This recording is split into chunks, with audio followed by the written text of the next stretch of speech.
எஸ்பிக்களுடன் காணொலி மூலம் இன்று ஆலோசனை நடத்திய ஏடிஜிபி டேவிட்சன் தேவாசீர்வாதம் ரவுடியிசத்தை கட்டுப்படுத்துவது தொடர்பாக அதிரடி உத்தரவுகளை பிறப்பித்தார்.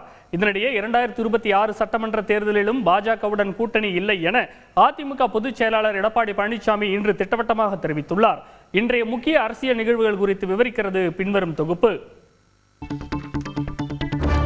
திரிபுராவில் 800 மாணவர்களுக்கு ஒரே நேரத்தில் HIV பாதிப்பு ஏற்பட்டதாக வெளியான தகவலுக்கு மறுப்பு தெரிவித்துள்ள அம்மாநில அரசு 2007 முதல் தற்போது வரை 828 மாணவர்கள் பாதிக்கப்பட்டு 47 பேர் உயிரிழந்திருப்பதாக விளக்கமளித்துள்ளது.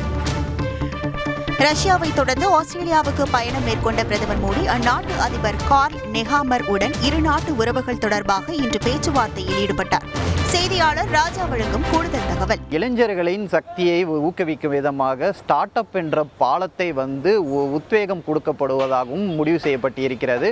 அதேபோல் உள்கட்டமைப்பை மேம்படுத்துதல், நைட்ரஜன், நீர் மற்றும் கழிவு மேலாண்மை, புதுப்பிக்கத்தக்க எரிசக்தி, செயற்கை நுண்ணறிவு போன்ற துறைகளில் இருதரப்பு பலத்தையும் இணைந்து பணிகளை மேற்கொள்ளவும் முடிவு செய்யப்பட்டிருக்கிறது. தன்னை ரவுடி என்று அவதூறு பேசிய அண்ணாமலை மன்னிப்பு கேட்காவிட்டால் அவர் மீது வழக்கு தொடரப்படும் என்று தமிழக காங்கிரஸ் தலைவர் செல்வ பெருந்தகை கூறியிருந்தார். சென்னையில் இன்று செய்தியாளர்களிடம் பேசிய பாஜக மாநில தலைவர் அண்ணாமலை பசுந்தோல் போர்த்திய புலியாக செல்வ பெருந்தகை காந்தியவாதி போல் இருப்பதாகவும் குண்டர் சட்டத்தில் கைதானவர் காங்கிரசின் மாநில தலைவராக இருப்பதாகவும் விமர்சித்தார். பசுந்தோல் போர்த்திய புலியாக நான் காந்தி வழியில வந்தேன், நான் நல்லவன் சொல்லும் பொழுது வேறு வழி இல்லாமல் எல்லா கேஸையும் வெளியிட வேண்டிய காரணம் நிர்பந்தம். இதனிடையே அண்ணாமலைக்கு எதிராக நெல்லை, கோவை உள்ளிட்ட இடங்களில் காங்கிரஸ் கட்சியினர் இன்று ஆர்ப்பாட்டத்தில் ஈடுபட்டனர். நீட் தேர்வில் ஆள் மாறாட்டம் செய்த வழக்கில் இன்று விசாரணை மேற்கொண்ட உயர்நீதிமன்ற மதுரை கிளை தமிழகத்தில் மாணவிகளின் தாலியை கூட கழட்ட சொல்லி சோதனை செய்யப்படும் நீட் தேர்வில் இத்தகைய முறைகேடுகள் நடைபெறுவதாக சாடியது. நாடாளுமன்ற தேர்தல் தோல்விக்கான காரணம் குறித்து தொகுதி வாரியாக நிர்வாகிகளுடன் ஆலோசனை மேற்கொள்ளும் பணியை சென்னை ராயப்பேட்டையில் உள்ள தலைமை அலுவலகத்தில் அதிமுக பொதுச் செயலாளர் எடப்பாடி பழனிசாமி இன்று தொடங்கியுள்ளார்.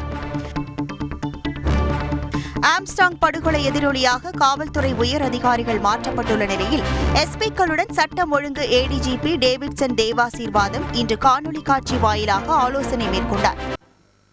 சதீஷ் மணி, காவல்துறை அதிகாரிகள் உடனான ஆலோசனை கூட்டத்தில் ஏடிஜிபி டேவிட்சன் தேவாசீர்வாதம் என்னென்ன அறிவுறுத்தல்களை வழங்கினார்? கூடுதல் விவரங்கள் சொல்லுங்க.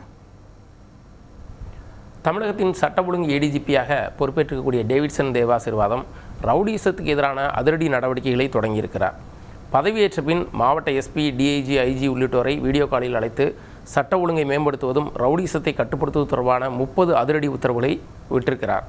அது மட்டுமல்லாமல் ரவுடிகள் குறித்து அலர்ட் கொடுக்கக்கூடிய OCU யூனிட்டின் அலர்ட்டை முறையாக உடனடியாக செயல்படுத்த வேண்டும். அப்படி கிடப்பில் போட்டால் அந்த அதிகாரிகள் மீது கடும் நடவடிக்கை எடுக்கப்படும் எனவும் எச்சரித்திருக்கிறார். இது மட்டும் அல்லாமல் ரவுடிகளுடன் நேரடியாகவோ மறைமுகமாகவோ போலீசார் தொடர்பில் இருந்தார் அவர்கள் மீதும் கடுமையான நடவடிக்கை எடுக்கப்படும் எனவும் எச்சரித்திருக்கிறார். மொத்தத்தில் ரவுடிசத்துக்கு எதிரான தனது சாட்டையை சுழட்ட ஆரம்பித்திருக்கிறார் ஏடிஜிபி டேவிட்சன் தேவாசீர்வாதம். ரஞ்சித். கூடுதல் விவரங்களுக்கு நன்றி சதீஷ் மணி. செய்திகளை உடனுக்குடன் தெரிந்து கொள்ள உடனே சப்ஸ்கிரைப் பண்ணுங்க.